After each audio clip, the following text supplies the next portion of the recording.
Abra sua Bíblia em Mateus capítulo 20. Mateus capítulo 20, versículo de número 1 em diante. Antes da gente entrar nesse texto, eu quero mostrar algo para vocês.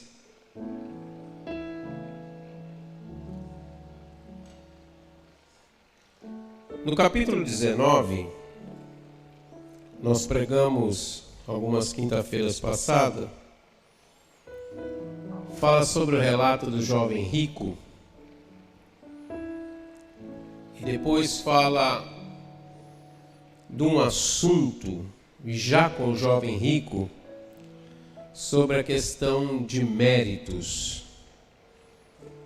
E hoje eu tenho, nesses últimos dias, a gente escuta muito a questão dos méritos, fazer algo em troca de alguma coisa. E muitos têm apelado para isso. Faça tal coisa e receba tal coisa. E Jesus ele vem desconstruindo isso no capítulo 19. Eu quero ler um texto antes de Mateus 20, Mateus 19, verso 30. Antes do verso 30, ele vai responder uma pergunta de Pedro, quando o jovem rico pergunta o que tem que fazer. E Pedro, depois de tudo que aconteceu, no verso 27, Pedro manifestou-se dizendo: veja, nós deixamos tudo e te seguimos. O que será, pois, de nós? Jesus responde: com toda certeza vos afirmo que vós, os que me seguistes, quando ocorrer a regeneração de todas as coisas, e o Filho do Homem se assentar no trono da sua glória, também vos assentareis em 12 tronos, para julgar as 12 tribos de Israel. Também todos aqueles que tiveram deixado casas, irmãos, irmãs, pai, mãe, filhos, ou terras, por causa do meu nome, receberão 100 vezes mais e herdarão a vida eterna. Entretanto, muitos primeiros serão últimos, e muitos últimos serão os primeiros. Aí ele vai entrar no capítulo 20, do verso 1 em diante, onde a gente vai explicar essa noite. Antes de eu ler esse texto, irmãos, nesse tema, na praça ou na vinha, que nós pedimos para colocar nessa noite, são dois cenários diferentes. Em Israel, a cultura de Israel é basicamente alimentação: peixe, azeite, vinho que vem da uva e trigo, da onde sai o pão. Então são basicamente esses 4 pilares aqui, que rodam em torno de toda a nação de Israel, de todo o contexto bíblico. O que é mais focado, a gente estudando a palavra, a gente vai perceber isso. Então, tem muitas passagens falando do trigo, Jesus elencando trigo, outras vinho, videira, uvas, azeitonas, azeite, trigo para fazer o pão e assim sucessivamente. Estou falando isso para você ter um entendimento do que vai acontecer nesse cenário. O outro entendimento, irmãos, é a respeito da vinha, da videira. Uma videira normal, isso eu vi muito na Europa, pregando lá várias vezes, eles contratam as pessoas, e o momento da panha, da uva, é o momento que vai acontecer aqui de trabalho, eles contratam as pessoas, os avulsos, aqueles que estão aguardando um certo trabalho, e essas pessoas elas ficam nas cidades e geralmente tem um ponto de referência, como aqui tem o ponto dos chapas na BR, tem o ponto onde reúne os caminhões de aluguel, e assim cada lugar, cada cidade tem um ponto de referência para determinadas coisas. E lá o que acontecia? Quando era o tempo da colheita das uvas, isso aqui vai acontecer exatamente na época do mês de setembro, como estamos aqui agora, final de agosto, início de setembro, é o tempo da colheita. E eles contratavam as pessoas. O vinicultor, o dono da terra, ele sairia de madrugada para esse ponto de referência e ali ele começava a contratar as pessoas de acordo com a tarefa a ser realizada naquele dia. Então já tinha uma programação e muitos faziam essa programação um dia anterior. E no caso ali na Europa, nós observamos na prática, né, como que se dá essa metodologia, o tipo de trabalhador que é envolvido nesse serviço. Então tem um trabalhador que tem uma certa altura, ele é contratado, porque ele vai trabalhar com a parte aérea da vinha. Tem o outro que tem uma certa técnica nas mãos, ele não vai colher laranja, e nem vai cortar banana, ele vai colher uvas, e tem como pegar a uva, como apanhar a uva, de um jeito que não estrague a mercadoria. Então tinha que ter certas habilidades nesse sentido. Outros também tinham que ter habilidades no pé, nos pés. Não podia ter frieiras, não podia ter feridas, e deviam estar com as pernas depiladas até a altura dos joelhos. Os que iriam trabalhar macetando a uva, esmagando a uva para poder tirar ali o suco de uva. E tem a primeira safra que acontece, e depois a segunda safra, e depois a última safra da pisada. Todo esse trabalho, ele está em torno de música. Ele tem musicalidade nesse trabalho. Porque na hora que eles estão pisando as uvas, tem louvores e tem música. Por quê? Para dar ritmo no trabalho. Então é um trabalho feito com muita alegria, com muito prazer. E as famílias então se reuniam. E quando era o dia da apanha da uva, realmente era um dia de festa e de celebração. Haja visto que nesses trabalhos não eram contratados anões, não eram contratados pessoas com defeitos físicos, não eram contratadas pessoas com algum tipo de debilidade, alguma deficiência, por ser um trabalho técnico, né, nessa área do envolvimento da panha, e depois do fabrico, e depois tem o engarrafamento. Estou falando dos dias atuais. E uma série de coisas até ser comercializado esse tipo de mercadoria. Jesus agora, ele fala a respeito do jovem rico, e ele desconstrói a questão da meritocracia. As pessoas acreditam, o judeu acreditava, no fazer para receber. E a proposta do reino de Deus, as leis do reino de Deus, falando do reino, Mateus capítulo 5, 6 e 7, ele vai dar uma normativa do que vem a ser isso. E vai totalmente na contramão da nossa cultura. Porque nós aprendemos pela nossa cultura que temos que fazer para poder receber, ou então o que fizemos vamos receber, e as pessoas elas são medidas nesse sentido dessa cultura. Agora já na cultura do reino não, é diferente. Por isso que ele vai falar que os últimos serão os primeiros, os derradeiros serão os primeiros. O que nós vamos mostrar aqui nessa noite é o que Jesus vem respondendo. Você tem que entender, quando você vê uma parábola, ela está respondendo alguma coisa que foi perguntada antes. E no capítulo 19, ele vem falando todo esse processo. Quando chega o jovem rico, aí o apóstolo Pedro, ele entra com a questão: e nós? Nós que deixamos tudo, largamos pesca, largamos tudo, demos nossa vida, vamos receber o que em troca? Então essa moeda de troca já era cultural naquela época, só que na cultura do reino, essa moeda não funciona. O reino é diferente.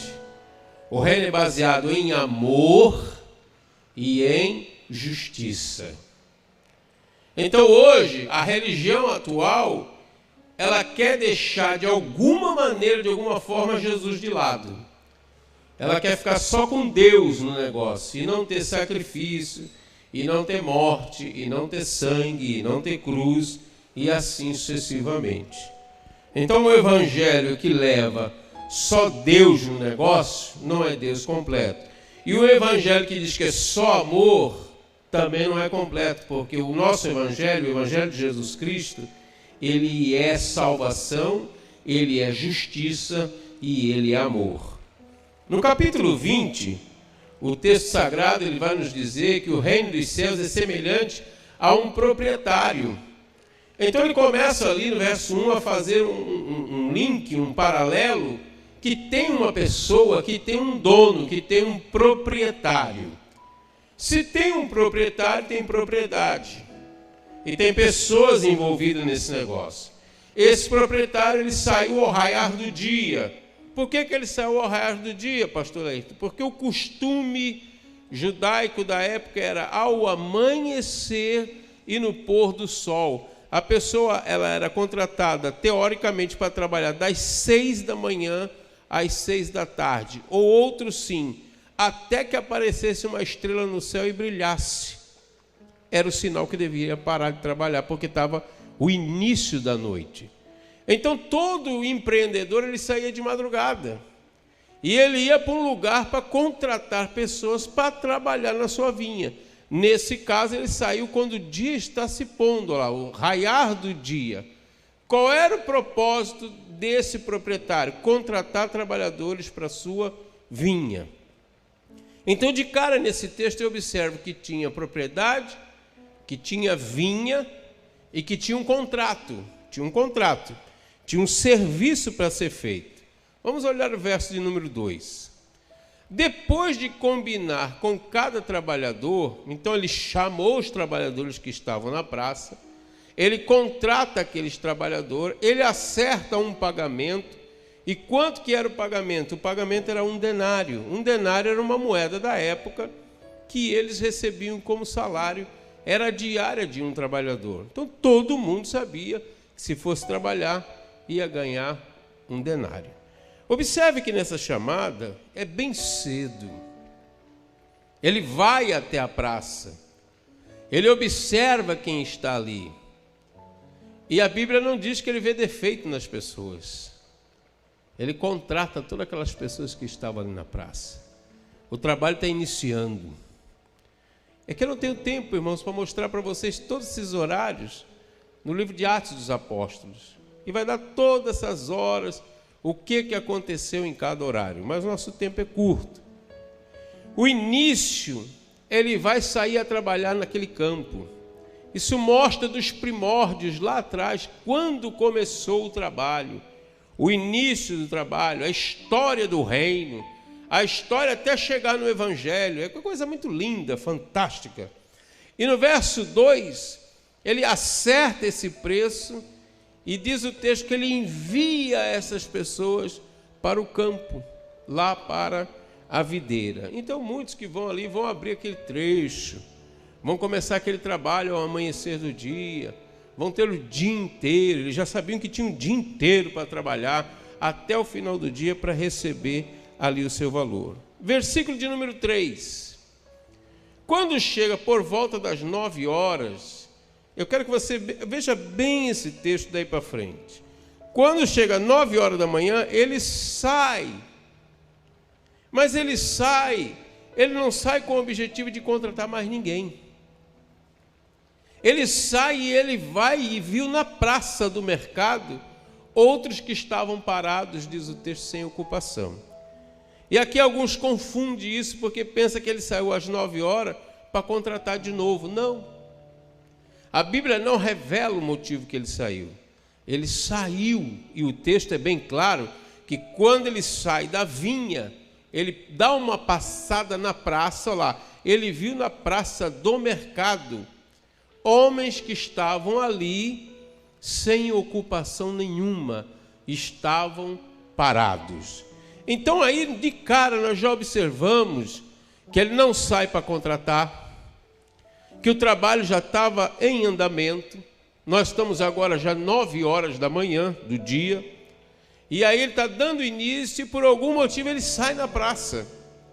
E quando ele chega na praça, ele encontra um grupo de pessoas, e diz o texto que as pessoas estavam sem ocupação. A nossa cultura, quando a pessoa está desocupado, elas usam um termo chulo para as pessoas que estão desocupadas, e não é um bom termo para o brasileiro escutar um negócio tipo desocupado. Você é um desocupado, né? E ali o texto sagrado, no verso 3, ele revela que essas pessoas, elas estavam ali aguardando uma ocupação. Aí eu quero chamar a sua atenção numa coisa. Elas estavam sem ocupação. Por que elas estavam sem ocupação? Porque nenhum agricultor, nenhum dono de vinha, ninguém tinha contratado eles até então. Não é porque estavam sem ocupação que eram pessoas que estavam sendo desprezadas, ou que não tinham sido selecionados na primeira chamada, não. Ele saiu e ele passou e ele viu aquelas pessoas ali, e aí começa a revelar, sabe o quê? Que não é por méritos, é pelo amor de Deus. É como a canção que a jovem cantou, o infinito amor de Deus. Aqui mostra, queridos, o amor do proprietário, o amor do Senhor por aquelas pessoas que estavam ali na praça, aguardando terem uma ocupação para poder servir, para poder fazer alguma coisa. Essas pessoas, 9 horas da manhã, não tinham desistido. O dia clareou, 6 horas da manhã um grupo foi trabalhar, e já era 9 horas da manhã, essas pessoas continuavam na praça. E sabe por que elas continuavam na praça? Porque elas tinham esperança ainda de serem contratadas por alguém. Elas sabiam que iam ganhar um denário, mas as horas foram passando, e se for colocar na proporção de cada hora, negativada ou passada, talvez ganhasse menos que um denário. Seria a lógica humana hoje. Vai trabalhar meio período, só ganha meio período, ainda é cortado final de semana, muitas vezes na nossa lei. E aí o que acontece? Ali essas pessoas estavam ali aguardando. E esse proprietário, ele saiu.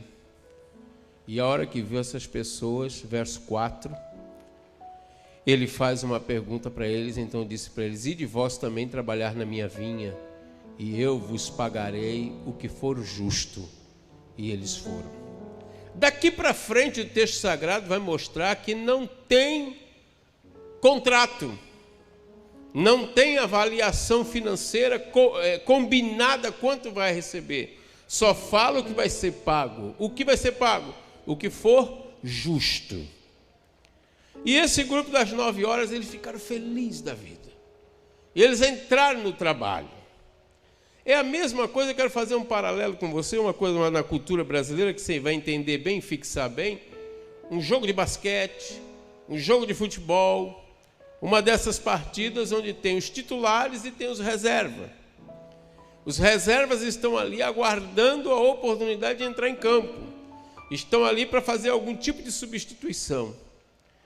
E quando essas pessoas que estão no banco de reserva aguardando a substituição, eles já foram treinados com o mesmo treinamento, eles comeram a mesma comida, tomaram as mesmas vitaminas, passaram pelos mesmos testes, pelos mesmos médicos, estão esperando somente uma oportunidade. E a hora que dá a oportunidade para um deles, porque acontece alguma coisa, tem alguma coisa no meio da partida, que ele vai entrar em campo, vai entrar em cena, você já viu como ele entra? Antes de entrar, ele faz aquecimento. Ele não entra de qualquer jeito. O técnico avisa ele faz aquecimento. E quando ele entra em campo, ele já entra cheio de coisa na cabeça, de ordens que ele recebeu do seu técnico. E quando ele entra para jogar, ele corre, começa a correr no campo e avisar vários que estão ali no jogo. Ele não entra desanimado, ele não entra triste, ele não entra com dois pensamentos, Ele entra para vencer e vencer e vencer e ajudar a equipe. E ele entra todo feliz, todo animado, porque foi dada a oportunidade para ele, que ele tanto sonhava em ver todo mundo ali. Eu fico olhando as pessoas na igreja, muitas vezes, elas querem tocar, elas querem cantar, elas querem pregar, e elas estão aí, nos ouvindo, nos vendo, e quando dá uma oportunidade para eles, eles vêm com tudo, naquele afã, naquela alegria de dar o melhor, de servir ao Senhor com alegria. Assim estavam esses trabalhadores das 9 horas. Então eles foram trabalhar com a promessa de receber aquilo que era justo. Vamos ver o verso seguinte. Quando isso aconteceu, eles entraram no trabalho.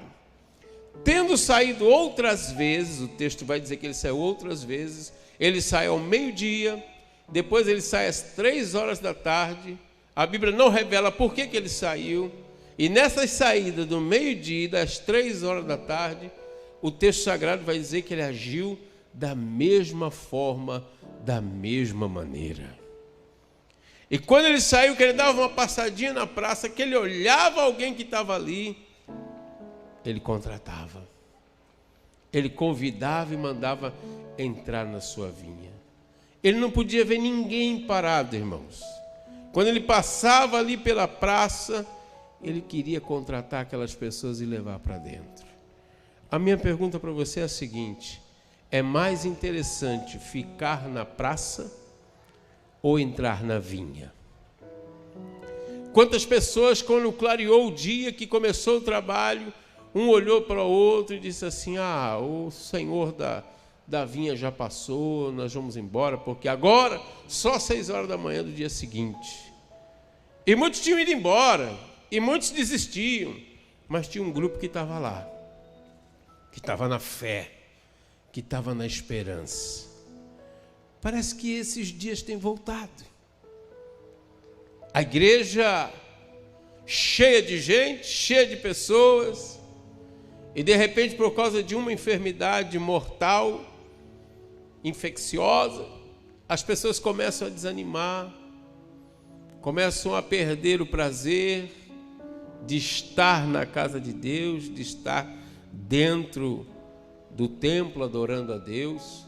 Elas ficam mais à distância agora, olhando de longe. Vamos esperar isso passar. Isso vai passar e a gente vai voltar. Vamos ficar vendo. Outros dizem assim: vamos ver o que vai acontecer. Vamos ver o que vai dar. Quanto será que eles vão receber? Esses que trabalharam às 9, entraram ao meio-dia, entraram 3 horas da tarde. E o texto sagrado vai revelando que o trabalho continuava. O trabalho de Deus não para. Se eu não fizer, não para. Se eu fizer, também não para. Ele tem uma continuidade. O que é mais lindo nessa história é o amor desse proprietário. Porque ele olha as pessoas não com distinção. Ele olha as pessoas não se a mão está boa, se o pé está bom, se tem algum defeito físico, se é cego, se é coxo, se é aleijado, se é paralítico. Esse Senhor, quando ele entra na seara, você pode ver os textos sagrados, ele começa entrando curando cego, curando mudo, curando surdo. Pessoas lunáticas, pessoas com diversos problemas, ele expulsa demônio.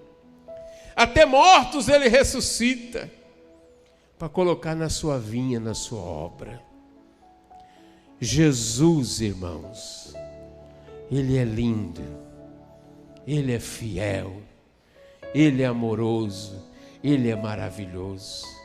Ele não olhou para suas nulidades, ele não olhou para suas qualidades, ele não olhou para o horário. O apóstolo João, ele vai dizer assim: filhinhos, é já a última hora. Ele tem o prazer de te chamar de filha e de filho. Ele ainda põe o termo filhinho, que quer dizer chegado meu, amada minha, querido meu. E ele não tinha prazer nenhum de passar na praça e ver ninguém sem ocupação. A seara é grande, mas são poucos os obreiros. Então o texto diz: rogai ao Senhor da seara. E ele foi contratando aquelas pessoas. Seu amor era extraordinário. Então não era por mérito. Vamos mais o texto adiante. Ao sair novamente agora em torno das 5 horas da tarde, veja bem, o turno vai acabar às 18 horas. Portanto, essa é a última hora. E ele sai no meio daquela praça às 5 horas da tarde e ele encontrou outras pessoas que estavam ali sem trabalho. Só que os trabalhadores desta hora, ele vai indagar. E ele faz uma indagação e diz assim: por qual motivo estivestes aqui desocupados o dia todo? São 17 horas agora do dia. E eles estavam ali ainda parados, esperando alguém que os contratasse. Veja o verso 7. Verso 7, eles dão a informação: porque não houve alguém que nos contratasse. Então eles falou agora: ide igualmente vós para o campo das videiras. Eu posso imaginar o sorriso daqueles trabalhadores que estavam ali o dia inteiro na praça, esperando o Senhor da vinha passar para que fossem contratados. 17 horas. Esses trabalhadores, até chegarem na vinha, eles não iam trabalhar 1 hora inteira, irmãos. Eles iam trabalhar menos do que 1 hora. E esses são os trabalhadores que nós estamos vivendo nesta última hora. Quantas pessoas estão paradas? Quantas pessoas começaram bem e pararam, desanimaram, ficaram tristes. Mas o amor de Deus ainda é infinito, a misericórdia dele é longa. Ele é tremendo, Ele é maravilhoso, Ele continua chamando, Ele continua dizendo: vinde a mim todos vós que estão cansados e oprimidos, porque esperar trabalho até 17 horas cansa. O nível de ansiedade desses trabalhadores, querendo estar na vinha, mas não tinham sido contratados, as portas não tinham sido abertas. Eles estavam ali esperando, na expectativa de quê, pastor? De querer servir. E servir com alegria. Sabia que às 18 horas iam ter que parar, e muitas das famílias dependiam daquele denário. Aquele denário dava para manter uma família, pelo menos as necessidades básicas daquele dia. E agora esperar até às 17 horas e dizer assim: o que eu vou levar para minha casa? O que eu vou dizer para minha esposa? O que eu vou dizer para o meu marido e meus filhos que estão ali aguardando, que estão esperando voltar com alguma coisa, porque a lei dizia que tinha que ser pago no final da tarde do mesmo dia que se trabalhou.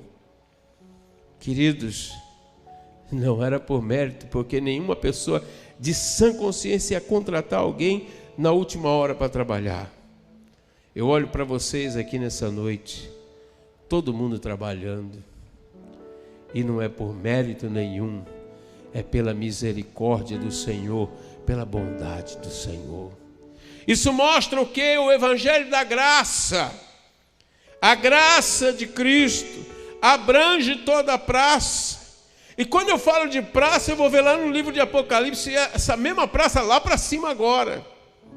E não me dá tempo de mostrar o que está lá nessa praça.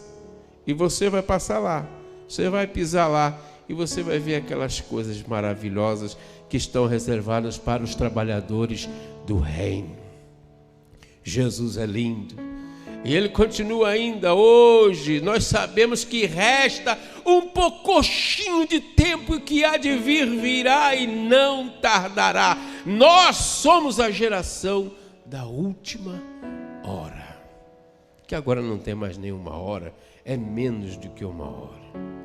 E essa geração que passou, às vezes não entende o que está acontecendo. Olha o texto sagrado, verso 8. Ao pôr do sol, quer dizer, às 18 horas, quando nascem as primeiras estrelas, quando é visto, como eu expliquei, o Senhor da vinha dá uma ordem ao administrador agora. E a ordem é: chama os trabalhadores e começa o pagamento. Mas começa por quem? Dá o salário. Começando por quem? Pelos últimos. Os últimos que foram contratados.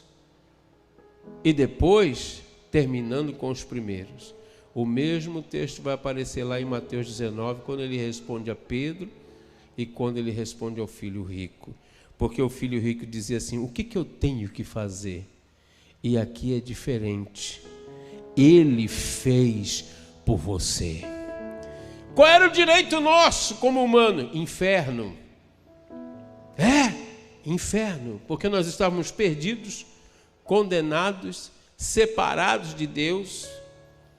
E agora, Jesus morreu na cruz do Calvário, deu a vida por nós, pagou a nossa dívida, perdoou os nossos pecados, escreveu o meu nome e o seu nome no livro da vida e nos garantiu vida eterna.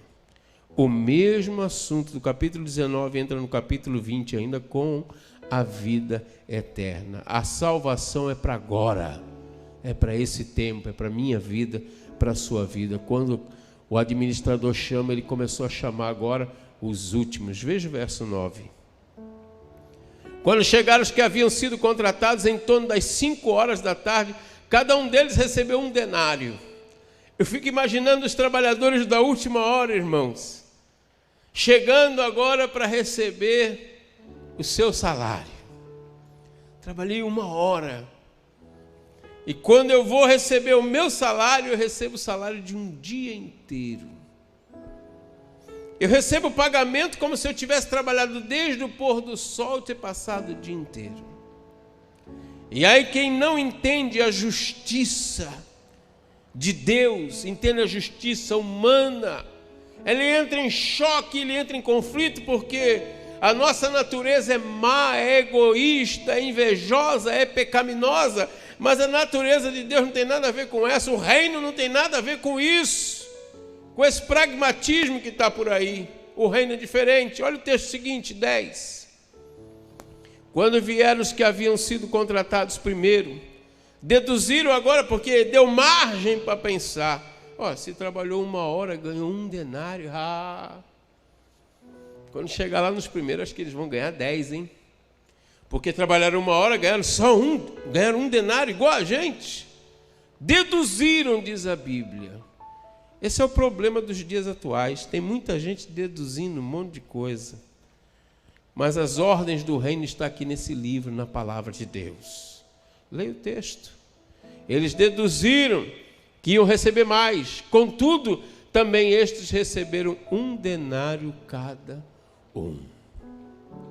Os das 17 horas saíram, das 5 horas, felizes para sua casa, os outros também foram saindo. Mas veja o verso 11. No entanto, assim que receberam, começaram a se queixar do proprietário da vinha. Então tem gente que trabalha e reclama do dono da vinha? Tem. Tem gente que está trabalhando e está reclamando do dono da vinha, pastor Ayrton? Tem.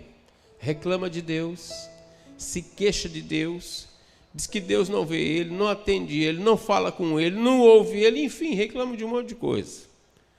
E que ele não está ganhando o devido que ele mereceria, porque na cabeça dele ainda está a questão do mérito.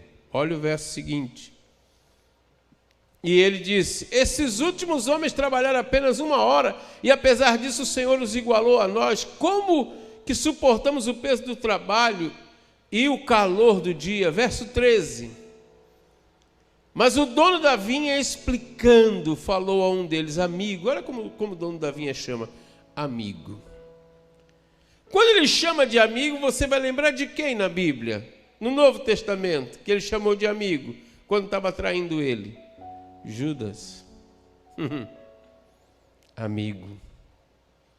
Amigo é todo aquele que me leva para o propósito certo, para o destino certo, na presença de Deus. E às vezes você considera alguém seu amigo e na verdade não é seu amigo. Porque quem bate nas costas e fica com papo furado e lorota e faz um monte de coisa para parecer seu amigo, cuidado com esse, viu? Porque amigo é aquele que faz eu evitar chorar. Não é aquele que depois que eu estou chorando diz assim: ô querido, ô querida. Não, não, não, não. Amigo, ele orienta, ele fala, ele joga aberto, ele não é sujo, ele não fica esperando acontecer para depois se apresentar como amigo. E o Senhor disse ali: olha, amigo, eu não estou sendo injusto contigo. Quando a gente interpreta isso de outro jeito e não entende cultura e não entende a cultura do reino, a gente vai achar realmente que o dono desse vinha, esse proprietário, foi totalmente injusto. Se for no pensamento humano, na nossa lei humana, nós vamos achar assim, tem alguma coisa errada com a palavra de Deus. Deus é injusto. Deus não devia ter agido desse jeito. Esse senhor está errado. Não. E ele explica, diz o texto que ele explica. E ele leva ele lá na memória, lá atrás, diz assim: escuta, nós não combinamos que eu te pagaria 1 denário pelo dia de trabalho? Não foi combinado isso. Nós não fizemos um contrato quando você começou. E ele vai dizer, verso 14: sendo assim, toma o que é teu e vai-te, pois é meu desejo dar a este último tanto quanto dei a ti. Então ele não estava sendo injusto. Ele tinha combinado um dinheiro é 1 denário. Agora, se eu quero dar 1 denário para todos esses que trabalharam até essa hora, não importando a hora, qual é o problema? Veja o verso 15. Porventura não é permitido fazer o que quero do que é meu? Irmãos, ele é o dono da vinha. Ele escolhe quem quer, ele faz como ele quer, ele abençoa quem quer. Ele é o Senhor, para isso ele é o Senhor. Só que o nosso Senhor é justo e é amoroso. Ele é fiel e verdadeiro. Ele tem um prumo na mão. É coisa que a gente não entende humanamente. Eu vejo de um jeito e Deus vê de outro. A palavra dele me revela como ele vê e como ele enxerga. E agora ele diz assim: olha, e se eu quiser fazer do que é meu? Ou tu manifestas inveja? Ele vai colocar a tal da inveja. Eu acho que isso não acontece mais, né? Ou não acontece? Será? Não? E por causa da inveja, muitos ficam nessa disputa. Coloca meu filho à direita, coloca meu filho à esquerda. Umas questões que não estavam entendendo nada, o que era realmente o reino de Deus. E Jesus vai explicando e respondendo a Pedro e respondendo aos apóstolos. Aí ele diz assim: olha, que te interessa? Está com inveja? E se eu quero ser generoso? E aí mostra a generosidade do Senhor. Eu e você não mereceríamos nada, mas a misericórdia.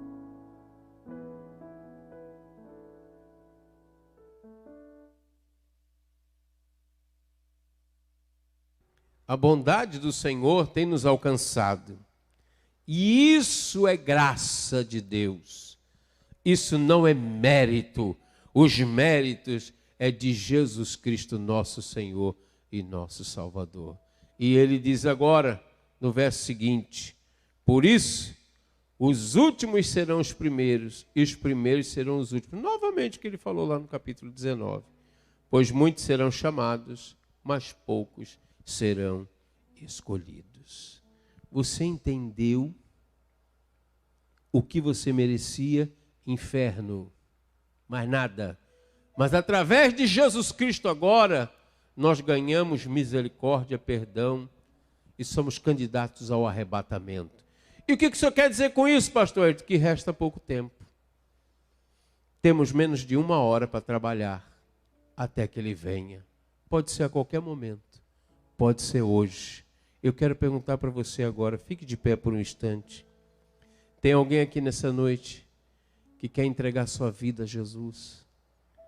Tem alguém nessa noite que quer dar um passo para o Senhor Jesus Cristo?